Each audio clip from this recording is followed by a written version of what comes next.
मारुति अब तक लौटे नहीं। प्रतीत होता है कि वो अब तक सूर्पनखा के बंधन में ही है। कितना समझाया था मैंने उन्हें कि सूर्पनखा की शक्ति के आगे किसी की भी शक्ति प्रभावी नहीं है, कोई नहीं जीत सकता उसकी शक्ति से। किंतु नहीं माना उस बालक ने मेरी बात। किंतु उसमें उसका भी क्या दोष, इसलिए उसे भी अपने धर्म की शक्ति पर विश्वास था कि वो सूर्पनखा को उससे कर्मों का फल अवश्य देगा। परंतु अब अवश्य ही मारुति का जीवन संकट में पड़ गया, नहीं तो वो निश्चित रूप से अब तक आ गया होता।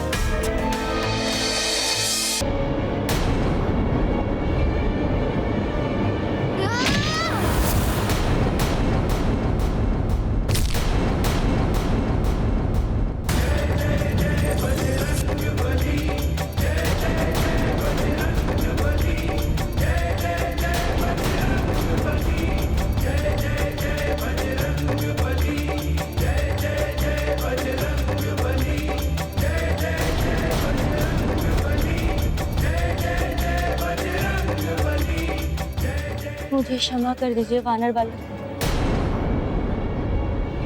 अब मैं समझ गई हूँ कि धर्म की शक्ति के सामने कोई नहीं जीत सकता। धर्म बहुत बलशाली होता है, मैं जान गई हूँ। मैं हाथ जोड़ती हूँ, मुझे क्षमा कर दो। क्षमा? और तुम्हें? तुम जैसी अधर्मी को? मैं अधर्म का मार्ग त्याग दूंगी। मैं सत्य कह रही हूँ, मेरा विश्वास करो।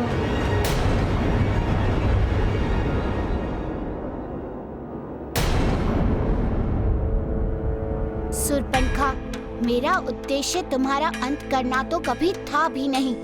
मैं तो केवल तुम्हें धर्म की शक्ति का दर्शन करवाना चाहता था। ये बताना चाहता था कि धर्म के सामने कोई भी शक्ति टिक नहीं सकती, और मेरा ये उद्देश्य पूर्ण हो गया। तथा दूसरी महत्वपूर्ण बात कि मैं तो वैसे भी तुम्हारा अंत नहीं करता, क्योंकि यदि तुम्हारा अंत हो जाएगा तो रावण के अंत में तुम अपना योगदान कैसे दे पाओगी? आने वाले समय में रावण के अंत में तुम्हारा ही योगदान तो महत्वपूर्ण होने वाला है। सूर्पनखा, मैंने पहले ही कहा था कि मैं स्त्रियों पर हाथ नहीं उठाता, इसीलिए मेरे हाथों तुम्हारी हत्या तो कदापि नहीं होगी, और तुम्हारे बचने का कारण भी यही है। किंतु मेरी चेतावनी ध्यान से सुन लो। इस वन को छोड़कर शीघ्र यहाँ से चली जाओ, और फिर यहाँ आने का साहस मत करना।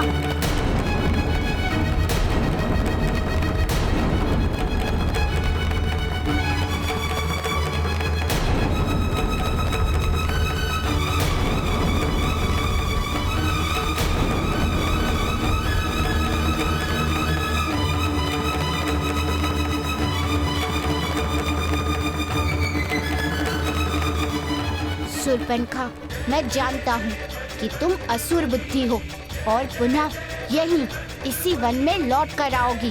तुम अधर्म का मार्ग कभी छोड़ ही नहीं सकती। जो अधर्म का मार्ग छोड़ दे वो असुर क्या, और उसकी आसुरी बुद्धि का प्रभाव क्या।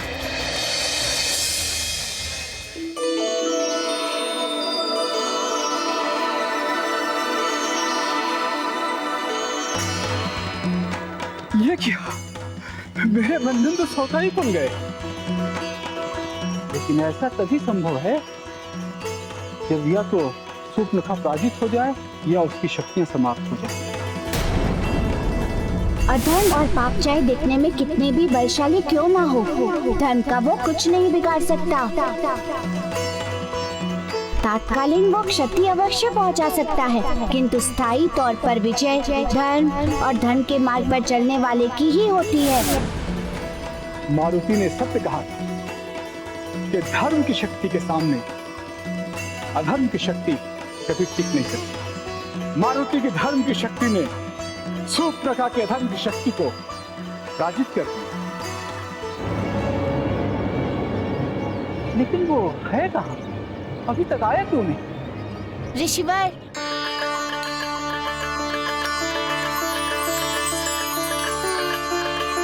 आगे बालक।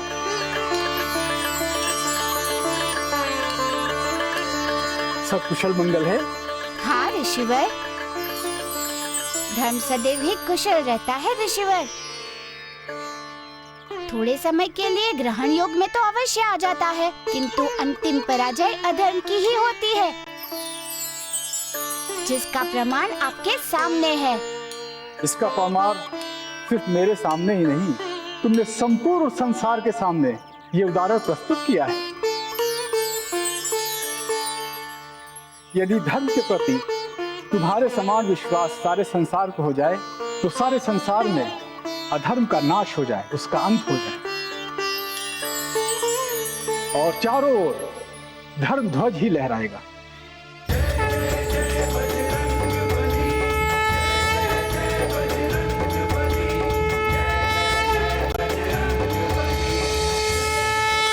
बहुत बहुत धन्यवाद तुम्हारा, क्योंकि तुम्हारे आने के कारण अब इस आश्रम में फिर से यज्ञ हवन और धार्मिक अनुष्ठान हो सके।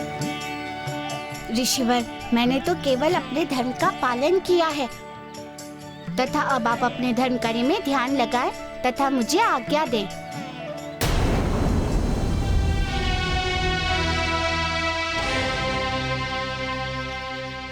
क्या हुआ ऋषिवर, आप उदास क्यों? नहीं, उदास नहीं। तब क्या बात है? आपके जाने की बात से भय व्याप्त हो गया है। भय? और किस बात का? असुरों के विघ्न का भय।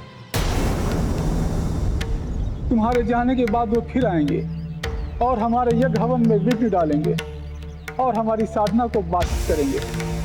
नहीं ऋषिवर, अब कोई भी असुर आपके धार्मिक अनुष्ठान में विघ्न डालने नहीं आएगा, क्योंकि शूर्पणखा जा चुकी है और अब दोबारा इस ओर आने का साहस भी नहीं करेगी। मारुति, एक शूर्पणखा के जाने से क्या होगा? शेष असुर तो हैं। रावण के कारण सारे असुर बहुत ही शक्तिशाली और दुस्साहसी हो गए। वे अधर्म की स्थापना के लिए दिवस रात्रि एक कर चुके।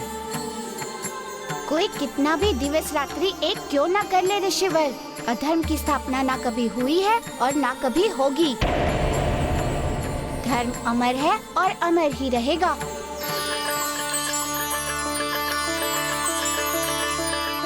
मारुति, हमने सुना है कि अधर्म का नाश करने के लिए प्रभु श्री राम अवतार ले चुके।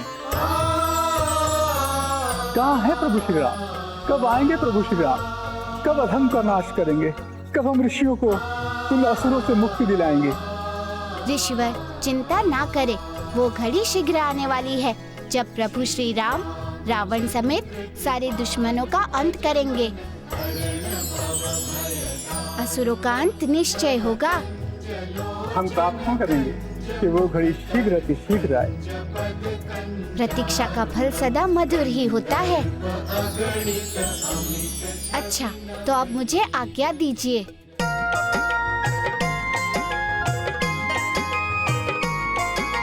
नाम हनुमान बलवान बाल भगवान, महिमा अनंत जग सृष्टि गुण गायो है। महाशक्ति दिव्य शक्ति ऐसो महावीर शक्ति, देखी देखी वैरिणी को अंतर कपायो है। अंजनी को लाल लाल लाल गाल, क्रोधवंत को न समझ पावे भ्रुकुटी चढ़ायो है। बाल हनुमान महाकाल भगवान धाय, वैरिणी के अंत है तू गदा को उठायो है। वैरिणी के अंत है तू गदा को उठायो है। वैरिणी के अंत है तू गदा को उठायो है। ओम नमः शिवाय। ओम नमः शिवाय। ओम नमः शिवाय। ओम नमः शिवाय। ओम नमः शिवाय।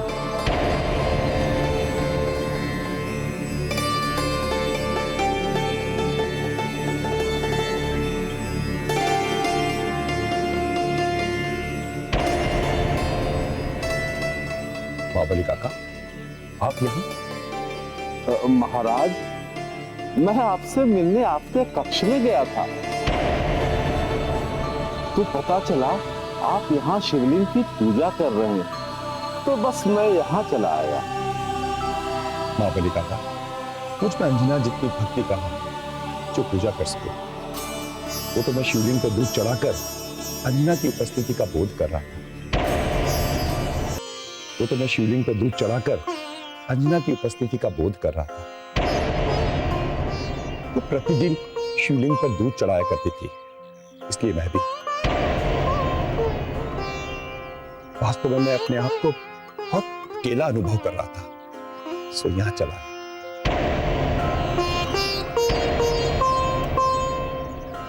ये सोचकर कि अंजना नहीं है तो क्या हुआ, उनकी स्मृति तो है। आपने बिल्कुल सत्य कहा महाबली काका। यहां आने का यही कारण है। महाराज केसरी का अंजना के प्रति ऐसा अटूट प्रेम अति दुर्लभ, अति दुर्लभ।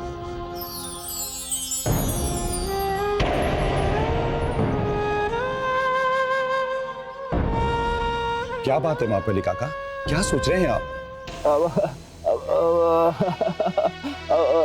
कुछ नहीं महाराज, बस मैं आपको देखना चाहता था, तो देख लिया बस।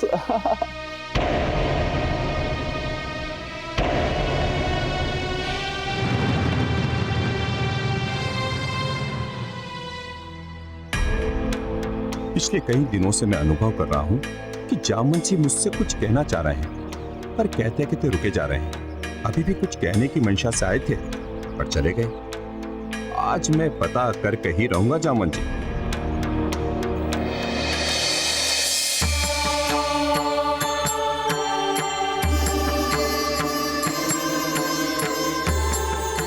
प्रभु श्री राम के आने की आतुरता एवं प्रतीक्षा केवल एक ही ऋषि को नहीं है, बल्कि सभी ऋषियों को है। सभी ऋषि एवं भक्तजन उस दिन की आतुरता से प्रतीक्षा कर रहे हैं, जब प्रभु श्री राम के हाथों रावण का अंत होगा और संसार में धर्म का साम्राज्य स्थापित होगा। इसी सुखद राम राज्य की कल्पना में ही ये समस्त ऋषिगण इन असुरों के अत्याचार को सहर्ष सहन कर रहे हैं। और मेरा जन्म तो प्रभु श्री राम की सहायता के लिए ही हुआ है।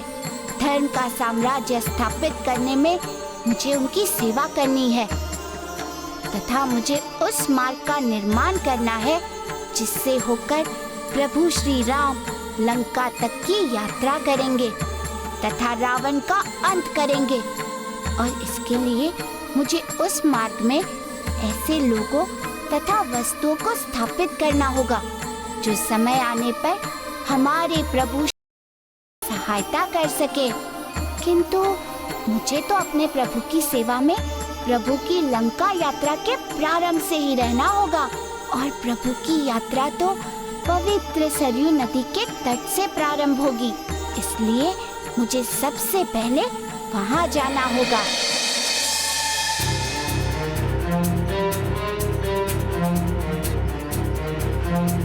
ठहरिए काका, महाबली काका रुकिए। जामन जी ठहरिए।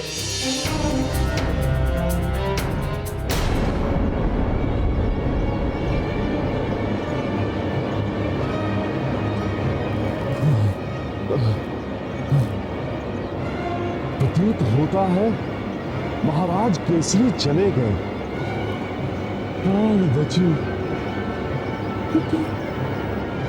किंतु मैं ऐसे कब तक भागता रहूंगा, कब तक सत्य को छिपाता रहूंगा। महाराज केसरी के प्रेम के आगे तो मैं निर्बल हो गया हूं, कहने का साहस नहीं कर पा रहा हूं और संभवतः कभी कर भी नहीं पाऊंगा।